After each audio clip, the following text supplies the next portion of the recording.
Synthesis के अंतर्गत अब तक हम लोग पढ़े कि दो या दो से अधिक सिंपल सेंटेंस को जोड़कर एक सिंपल सेंटेंस बनाना।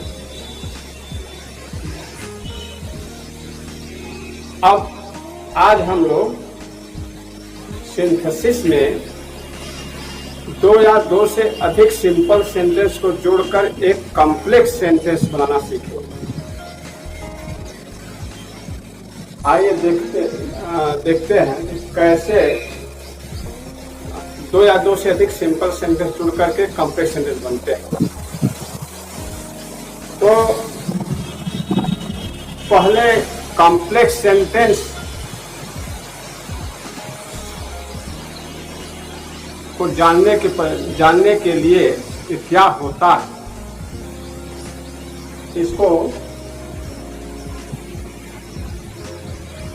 एक जान लीजिए कि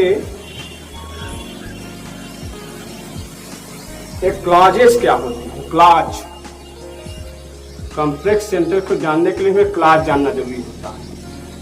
उपवाक्य, क्योंकि छोटे छोटे उपवाक्य, छोटे छोटे वाक्य को ही उपवाक्य कहते हैं। वाक्य का एक भाग उपवाक्य होता है। तो छोटे छोटे उपवाक्यों को जोड़कर जब हम एक पूरा वाक्य बनाते हैं तो वही कॉम्प्लेक्स और कंपाउंड ये सब कहलाता है। तो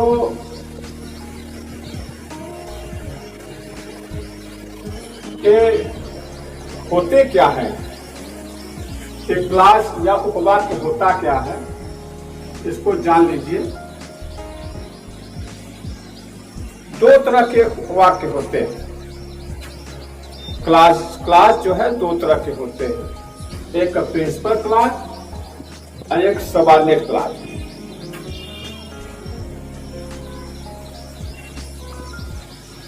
प्रिंसिपल क्लास का देखिए अर्थ में ही उसका जैसा नाम है उसी में उसका अर्थ नहीं था। प्रिंसिपल यानी प्रधान उपवाक्य जो स्वतंत्र रूप से रहता है उसको हम प्रधान उपवाक्य कहते हैं।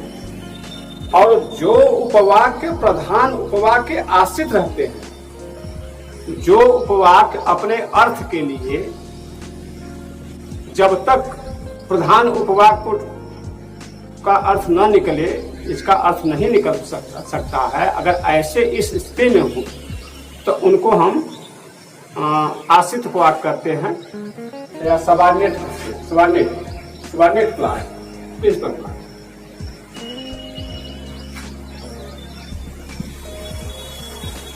जैसे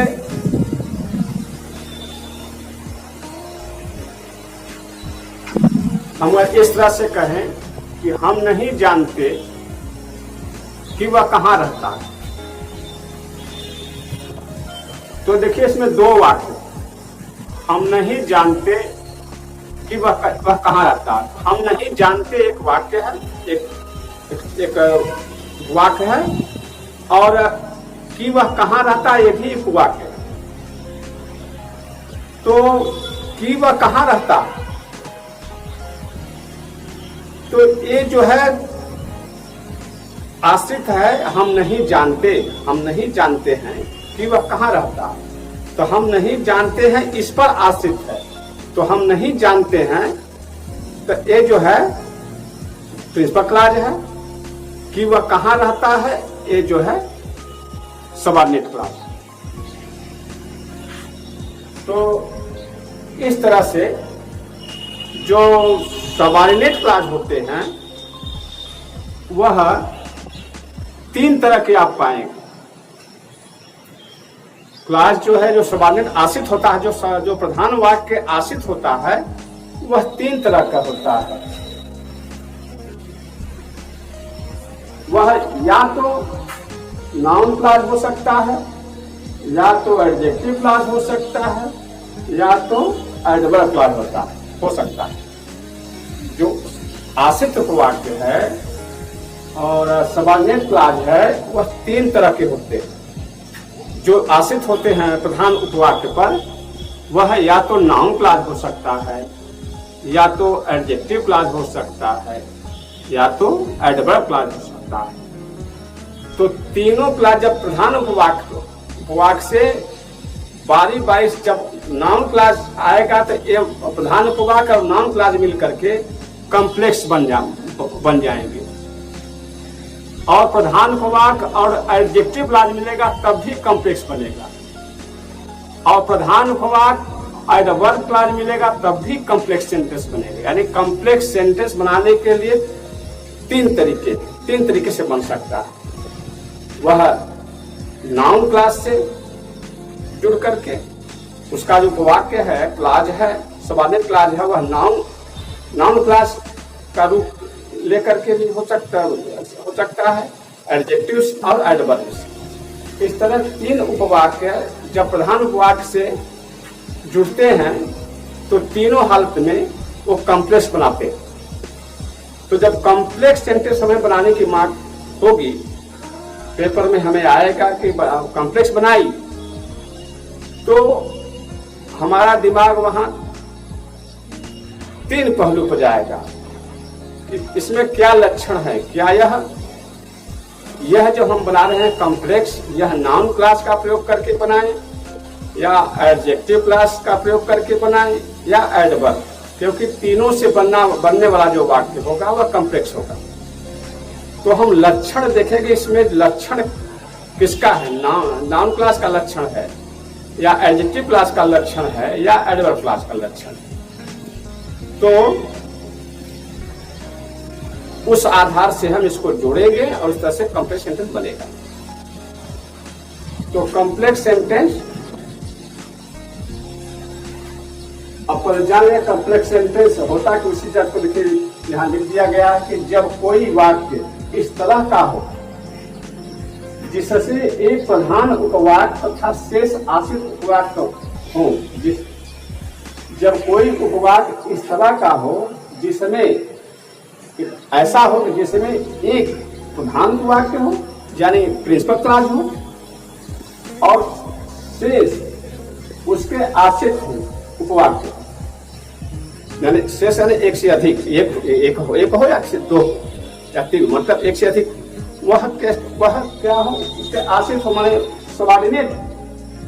तो पूरा सेंटेंस जो एक प्रिंसिपल क्लॉज और सबऑर्डिनेट क्लॉज जो दोनों मिलकर के जब एक वाक्य बनाता है तो इसी को हम कॉम्प्लेक्स कहते हैं। वो तो पूरे सेंटेंस को कॉम्प्लेक्स सेंटेंस कहते हैं। तो ये परिभाषित करने का प्रयास किया गया कॉम्प्लेक्स सेंटेंस को, यानी जब कोई एक बड़ा वाक्य इस तरह से आए कि उसमें एक प्रधान को वाक्य हो, प्रिंसिपल क्लॉज हो, और शेष चाहे एक हो चाहे दो उस प्रधान के क्लॉज के आश्रित हो, सबऑर्डिनेट हो, तो उस पूरे वाक्यों को जब जोड़ देंगे तो वह कॉम्प्लेक्स बन जाता है, उसे कॉम्प्लेक्स कहते हैं। तो ये बताया दिया कि जो सबऑर्डिनेट होते हैं प्रिंसिपल तो सिंगल प्रिंसिपल ही होता है वह, लेकिन जो सबऑर्डिनेट होते हैं वह तीन तरह के बताए गए होते हैं। वह नाउन क्लॉज हो सकता है, जो है सबऑर्डिनेट क्लॉज जो आश्रित वाक्य है वह या तो नाउन क्लॉज हो सकता है, एडजेक्टिव हो सकता है, एडवर्ब हो सकता है, इनसे कोई सकता है। तो आइए हम जो है बारी बारी से हम इसको सीखें कि जो है दो या दो से अधिक सिंपल सेंटेंस को जोड़ करके कैसे जो है नाउन क्लॉज से कैसे हम कॉम्प्लेक्स बनाएंगे, एडजेक्टिव से कैसे बनाएंगे, एडवर्ब से कैसे बनाएंगे। तो पहले हम नाउन क्लॉज को लेते हैं, नाउन क्लॉज का प्रयोग करके कॉम्प्लेक्स सेंटेंस बनाना। तो आइए हम पहले नाउन क्लॉज को लेते हैं, नाउन क्लॉज से कैसे बनता है।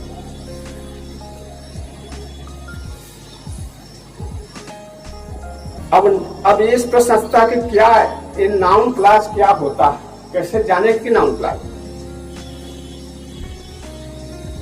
तो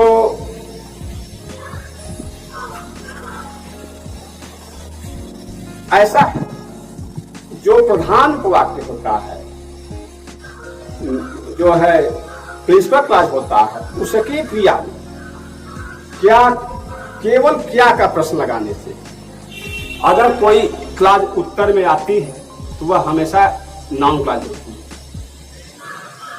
अगर प्रिंसिपल क्लॉज का जो वर्ब होती है उसमें हम क्या लगाकर प्रश्न करें, हिंदी में क्या लगा करके हम क्या शब्द से हम उसका प्रश्न करें, अगर उत्तर में जो क्लॉज आती है वह नाउन क्लॉज होती है। ये इसकी पहचान है कि ये नाउन क्लॉज है। अब क्या कि उत्तर में नहीं आती है तो वह नाउन क्लॉज नहीं है, वह एडजेक्टिव एडवर्ब हो सकती है। तब उसको पढ़ेंगे तो पता वो जाना जाएगा। पहले जानिए कि नाउन क्लॉज कैसे पहचाने, नाउन क्लॉज पहचाने की है। जैसे है अभी बताए कि हम नहीं जानते कि वह कहाँ रहता है, तो हम नहीं जानते, तो अब प्रश्न होगा कि हम क्या नहीं जानते भाई, हम क्या नहीं जानते हैं, तो तरह कि वह कहाँ रहता है। तो देखिए आ गया कि हम उसका जवाब आ गया कि वह कहाँ रहता है। जब हम प्रश्न करेंगे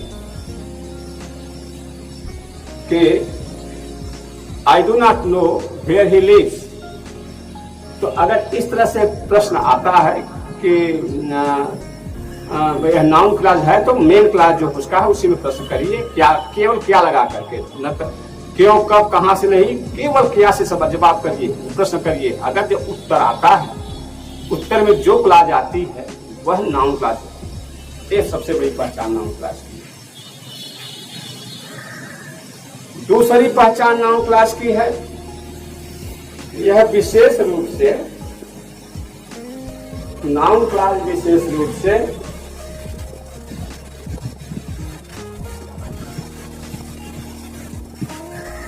यह है फिट,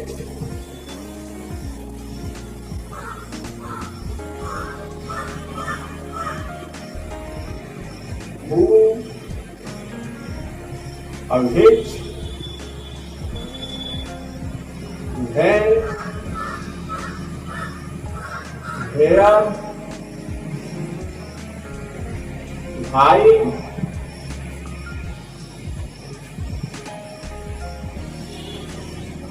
भाग, अध्याय।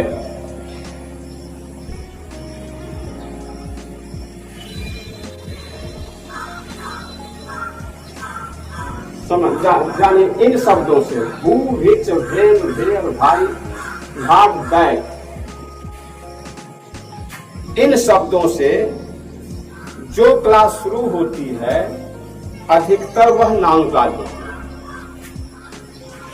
फिर जान लीजिए ये जो लिखा गया है शब्द हु, विच, व्हेन, वेयर, भाई, भाग, दैट, इन शब्दों से जो क्लास स्टार्ट होती है, शुरू होती है, जिन क्लास के पहले शब्द दिखाई दे वह क्लास जो है अधिकतर नाउन क्लास है। और इसका अर्थ हिंदी में जब निकालेंगे तो अब पता है कि अधिकतर की निकलता है, उसमें हिंदी में अनुवाद किया जाएगा इनका नाउन क्लास का, तो उसका अर्थ होगा की तक। की अकेले नहीं आएगा, की कौन, की कब, की कहां, की क्यों, की क्या इत्यादि निकलता है।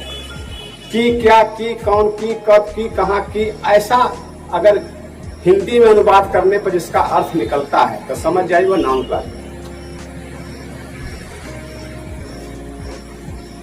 तो अब ये सब शब्द जोड़ करके नाउन क्लास बनते हैं। तो अब नाउन क्लास से हम कंप्रेस कैसे बनाएंगे, तो ये सब इसमें देखिए सब पांच वाक्य लिया गया है। 5 वाक्य इसलिए लिया गया कि नाउन जो है, नाउन क्लास का मतलब कि वह क्लास जो नाउन का काम करे, वह क्लास जो नाउन का कार्य करे उसे नाउन क्लास कहते हैं। अब आप कह सकते हैं नाउन के कितना तरह का कार्य करता है, तो नाउन जो है 5 तरह का फंक्शन नाउन का है। नाउन या तो किसी सेंटेंस में, किसी वाक्य में किसी क्रिया का सब्जेक्ट के रूप में आती है। नाउन का ए फंक्शन है एज ए सब्जेक्ट, उसका फंक्शन सेंटेंस में है। या तो किसी वर्ब का ऑब्जेक्ट बनकर आती है, तो object to the verb, noun subject to the verb होती है, noun object to the verb होती है, noun complement to the verb होती है, noun complement to the preposition होती है, और नाउन के सेमी पोजिशन होती है। इसके 5 फंक्शन हैं और हर एक फंक्शन का इस तरह से देखिए 5 वाक्य लिया गया है, इसीलिए इसको क्लियर करने के लिए हर एक फंक्शन पर एक एक वाक्य लिया गया। अगर इसको आप अच्छे से समझ लेंगे तो इस 5 फंक्शन के अलावा और कोई इसका फंक्शन नहीं है, तो माने इसी पर प्रश्न इसी बनेंगे, या तो वह किसी वर्ब का सब्जेक्ट होगा, या तो किसी वर्ब का ऑब्जेक्ट होगी, वह नाउन होती है। तो जब नाउन या किसी वर्ब की सब्जेक्ट होती है या किसी वर्ब की ऑब्जेक्ट होती है, तो नाउन शब्द तो सिंगल होता है, हम पार्ट ऑफ स्पीच के अंतर्गत पढ़ चुके हैं पिछली कक्षाओं में। तो वही फंक्शन जो एक शब्द करता है नाउन का, अब वही फंक्शन एक सेंटेंस करेगा, एक उपवाक्य करेगा, एक क्लास करेगी। जो एक शब्द करता था वह अब एक उपवाक्य, एक क्लास करेगी, वही फंक्शन, वही काम। माने सब्जेक्ट काम है तो सब्जेक्ट, जब जहां एक शब्द का सब्जेक्ट होता था अब वहां वह एक क्लास सब्जेक्ट होगा। ऑब्जेक्ट की बात है तो जहां ऑब्जेक्ट एक शब्द होता रहा, अब वहां एक वाक्य होगा, एक वाक्य होगा ऑब्जेक्ट का। कंप्लीमेंट जहां एक शब्द होता था वहां एक वाक्य होगा। यानी जो शब्द, जो काम शब्द करते रहे नाउन में, जो लोग हम लोग पढ़े हैं पार्ट स्पीच में, वही काम अब वह क्लास करेगी। आइए इसको देखा जाए कैसे वह कार्य कर रही है और कैसे इसका जो है, हाँ देखिए, पहला है यू आर अ थिफ, दिया है 2 सेंटेंस पे। You are a thief, it is known to all. यह तुम चोर हो, it is known to all, यह सभी के द्वारा विदित है, सभी लोग जानते हैं। तो जब इस तरह का वाक्य आए,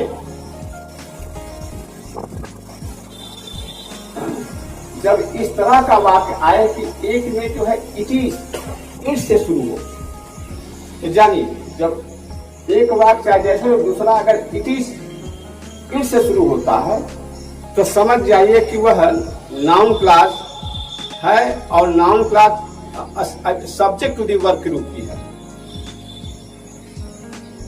तो अब जैसे बताया कि हम कह जाने कि नाउन क्लास है, तो उसके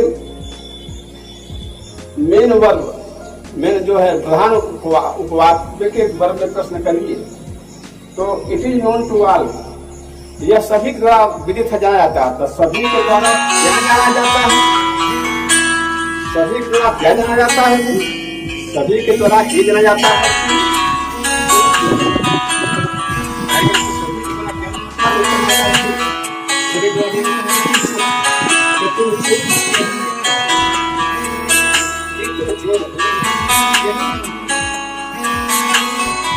और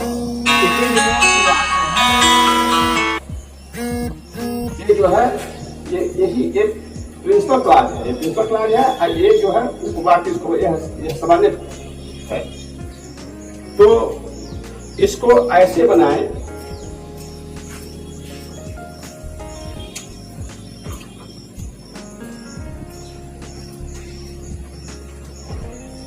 यह कि तुम चोर हो, इसको बनाएंगे यह कि तुम चोर हो, तो दैट, इसको लिखिए that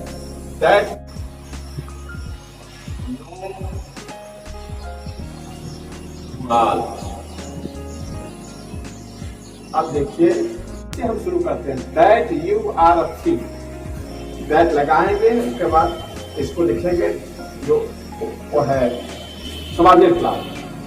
that you are a thing, इसको हटा देंगे और इसके बाद वर्ब से शुरू करेंगे। Is known to all. अब देखिए, अब यहां say that you are thief, यह पूरा एक क्लाज है, यह कि तुम चोर, तो यह एक क्लाज है, इज नोन टू ऑल। अब यह किसके जगह उपयोग हुआ है? देखिए, इट के जगह उपयोग हुआ है, ये सब्जेक्ट की जगह। इट क्या है? अपने वाक्य का सेंटेंस में it is known to all, यह एक सेंटेंस है, it is known to all, जिसमें कि इट सब्जेक्ट है, इज वर्ब है, नोन टू ऑल अदर्स में मान लीजिए।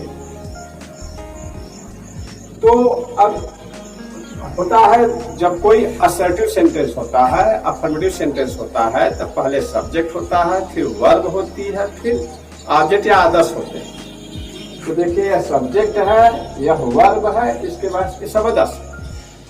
तो यहाँ इट सब्जेक्ट है।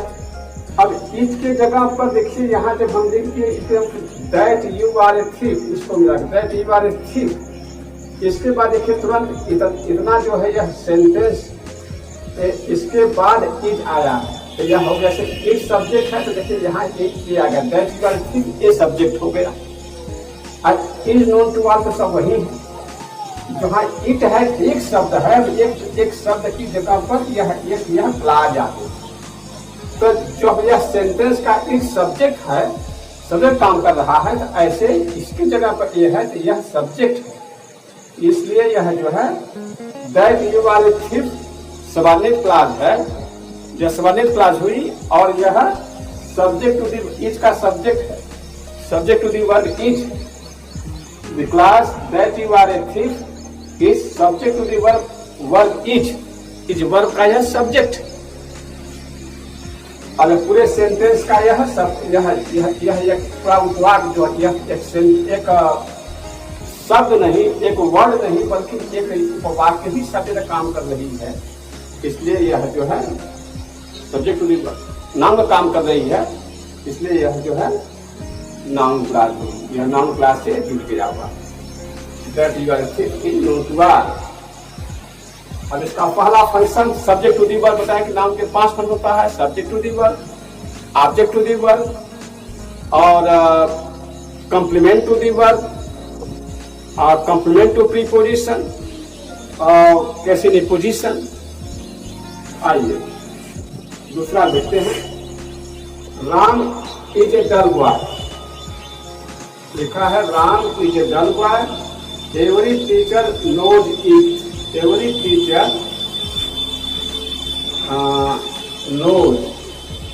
नोज इट, प्रत्येक अध्यापक इसे जानता है। तो अब बताएंगे कैसे जाने कि नाउन क्लास है। तब मुख्य कहेंगे, मुख्य जो उपवाक्य होता है उसके क्रिया से प्रश्न करती है यहाँ एवरी टीचर नोज इट, प्रत्येक अध्यापक जानता है। तो प्रत्येक अध्यापक क्या जानता है? उत्तर आता है, उत्तर आएगा आपका कि राम एक डल बॉय है। प्रत्येक अध्यापक क्या जानता है? प्रत्येक अध्यापक यही जानता है कि राम एक डल बॉय। की देखिए की है, की आता है की। तो अब यहां से शुरू करेंगे। तो देखिए होगा इवरी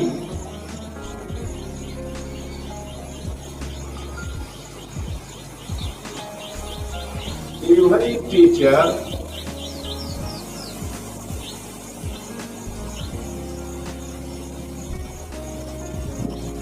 knows that की that Ram is a dull boy, that Ram is a dull boy।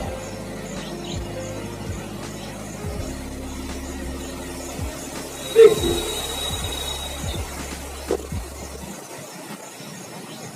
तो अब देखिए भाई, अब ऑब्जेक्ट कहाँ रहता है किसी वाक्य में? ऑब्जेक्ट हर एक वाक्य में वर्ब के बाद होता है। पहले सब्जेक्ट होता है, फिर वर्ब होती है, उसके बाद ऑब्जेक्ट होता है। तो आइए देखिए,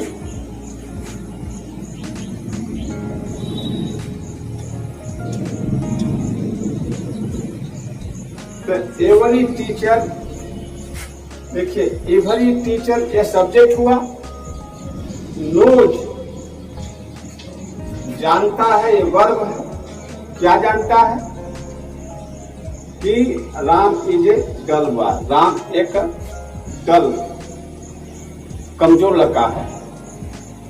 तो अब देखिए सब्जेक्ट वर्ब और उसके बाद ऑब्जेक्ट। तो यहां जो है that Ram is a dull boy, देखिए ये जो क्लाज आई, यह क्लाज जो that Ram is a dull boy, यह नाउन क्लाज है। और किस तरह से प्रयुक्त है सेंटेंस में? As a object. यह नोज वर्ब का ऑब्जेक्ट है।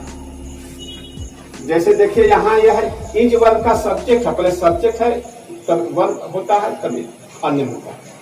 तो एज ए सब्जेक्ट के रूप में आई। और यहाँ भी देखिए वही है दैट राम इज, लेकिन यह कहाँ आ रही है? वर्ब के बाद। जब वर्ब के बाद रही था यह ऑब्जेक्ट भी वर्ब है। तो इसका दूसरा फंक्शन बताया कि नाउन का फंक्शन होता है या तो सब्जेक्ट होती है किसी वाक्य में वर्ब का सब्जेक्ट होती है नाउन, या तो ऑब्जेक्ट होती है। तो पहले हमने देखा कि सब्जेक्ट बन करके आ गई या उसके बाद वर्ब और अदर। यहाँ देखिए एवरी टीचर यहाँ सब्जेक्ट है, नोज वर्ब है, और इसके बाद जो आया दैट डल बॉय यह ऑब्जेक्ट। तो यहाँ जो है ऑब्जेक्ट के रूप में आ गई। प्रत्येक अध्यापक जानता है कि राम एक कमजोर लड़का है। दो फंक्शन नाउन का देखिए, subject to the verb, object to the verb.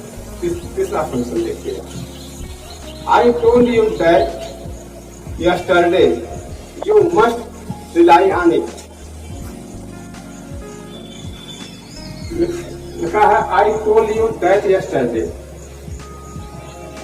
हम टोल्ड यू दैट यस्टरडे, हमने जो चीज कल आपको बताया।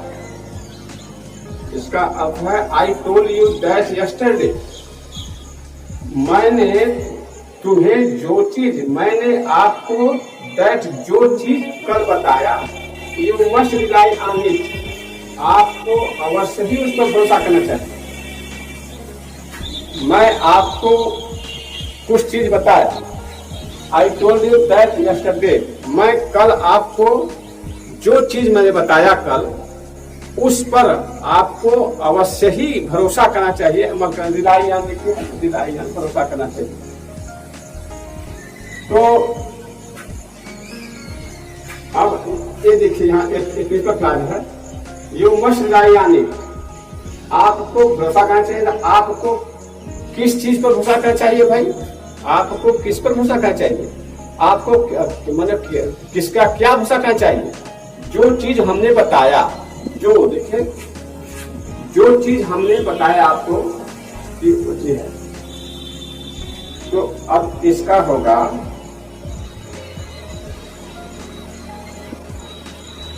अब यहाँ शुरू कीजिए, हमेशा जो है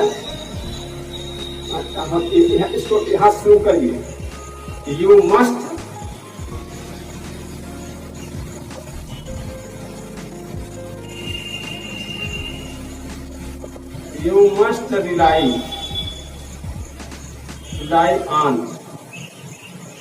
rely on क्या? जो चीज हमने बताया, हार्ट, अब लिखे heart I,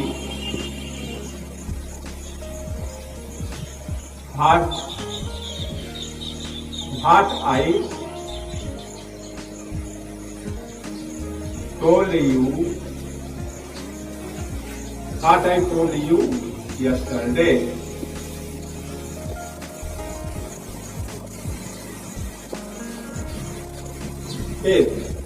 You must rely on what I told you yesterday. देखिए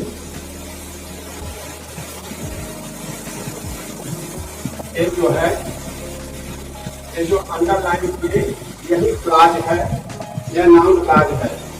तो देखिए यहाँ जो नाउन क्लाज है, ये ऊपर नाउन क्लाज दैट नाम इज डल बॉय, वर्ब के बाद आए तो ऑब्जेक्ट टू वर्ब हो गया। और यहाँ देखिए ऑन एक प्रीपोजिशन है, प्रीपोजिशन के बाद हम व्हाट आई टोल्ड क्लाज आई है, इसलिए जब वर्ब के बाद आती है तो ऑब्जेक्ट टू वर्ब, प्रीपोजिशन आदि है होती है तो यह जो है हाँ इसका हो गया। अब यह प्रीपोजिशन को शो कर रही है।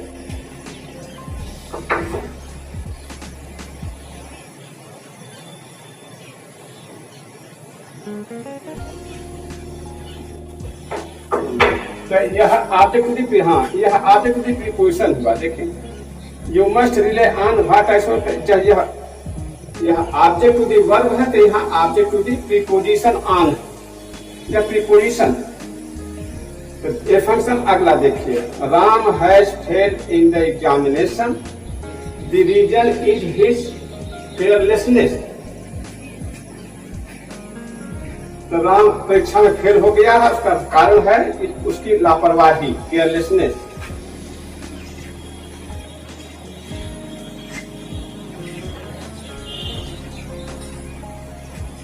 अब इसका करेंगे फेल्योर,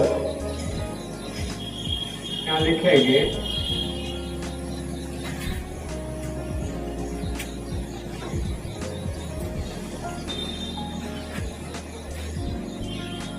ऐसे लिख सकते हैं,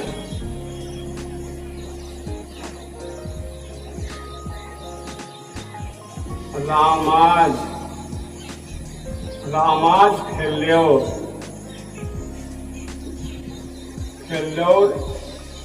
in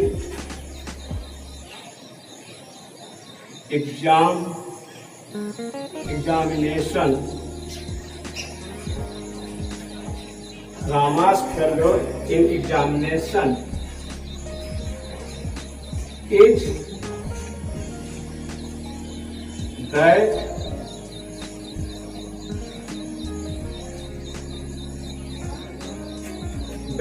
he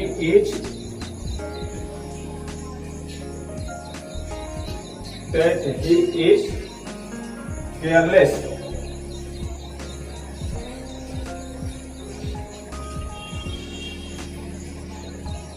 अब देखिए, Rama's failure in examination is that he is careless. Ram के परीक्षा में फेल होने का वह लापरवाह। तो that he is careless, देखिए that he is careless, तो ये जो क्लास है that he is careless। अब इस देखिए, इस वर्ब के बाद है कहा, कोई भी क्लास कोई भी सेंटेंस जब to be verb is am are was verb के बाद आता है तो कॉम्प्लीमेंट टू दी वर्ब होता है, कॉम्प्लीमेंट होता है। तो ये complement that he is careless, यह क्लास जो है नाउन क्लास है क्योंकि यह इसका कॉम्प्लीमेंट। तो एक इसका जो है चौथा फंक्शन, अब अंतिम फंक्शन देखिए, Gandhi ji was shotted, the news spread all over the country like a wild fire. Gandhi ji को गोली मार दी गई, यह खबर पूरे देश में जंगल में आग की तरह फैल गई। तो यहाँ से द न्यूज ऐसे लिख सकते हैं, the news,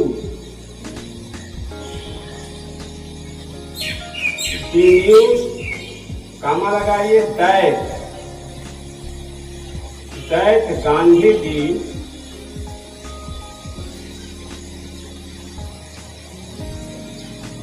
was shorted,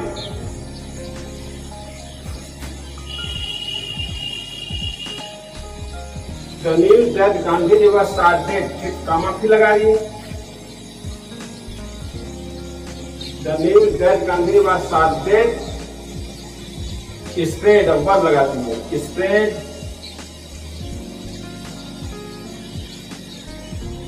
spread all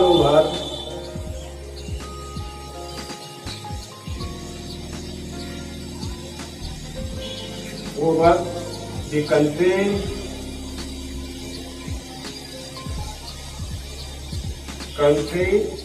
like a wildfire, like a wildfire। अब देखिए, the news that Gandhi ji was shorted, अभी हम लोग पढ़े थे सिंपल सेंटेंस के अंतर्गत कि कैसे जो है केस इन पोजिशन, जब एक ही बात के लिए कई बातें कही जाए तो वह जो है केस इन पोजिशन होता है। दैट गांधी वाज स्टार्टेड, यह एक ये जो है दैट गांधी वाज स्टार्टेड, देखिए ये है कि दैट गांधी वाज स्टार्टेड, ये जो क्लाज है यह न्यूज की केस इन पोजिशन है। यह नाउन क्लास है, दैट से जुड़ने वाली क्लास, दैट से जुड़ने वाली, ये सब शब्दों से जुड़ने वाली क्लास नाउन क्लास है। तो अब ये नाउन क्लास का इसका केस इन पोजिशन जो है 5वां फंक्शन। तो यही नाउन के 5 फंक्शन होते हैं और यहाँ वही काम क्लास कर रही है। इसलिए यह क्लास, इसमें जितने क्लास हैं सब नाउन क्लास है। और नाउन क्लास से जुड़ने के लिए जब वाक्य आ गया था, इसी 5 हेडिंग के अंतर्गत इसी के पर आधारित होगा, या ऐसा होगा कि वह सब्जेक्ट छूट सकता है तो उस तरह का बनावट होगा। इसमें इट से शुरू होगा और सब्जेक्ट होगा तो इस तरह से जो ये 5 वाक्य हैं एक तरह से प्रतिनिधि वाक्य हैं, जो फंक्शन है नाउन का 5 के प्रतिनिधि वाक्य रूप में ये है। इसको जो है देख लीजिए और इसी 5 में से कोई ना कोई इसी तरह का वाक्य आपको देगा एग्जाम में, और जिसके आधार पर आप पहचान करके इसको नाउन क्लास के तरीके से कर लेंगे तो ये वाक्य बन जाएगा कॉम्प्लेक्स सेंटेंस। अब कॉम्प्लेक्स सेंटेंस एक नाउन क्लास से अब कॉम्प्लेक्स सेंटेंस बनेगा। अब अगले दिन हम लोग पढ़ेंगे कि कॉम्प्लेक्स सेंटेंस जो है एडजेक्टिव क्लास की सहायता से बने। तो ठीक है, आज हम लोग पढ़े नाउन क्लास के साथ कॉम्प्लेक्स सेंटेंस बनाना, और आज के लिए इतना ही। धन्यवाद।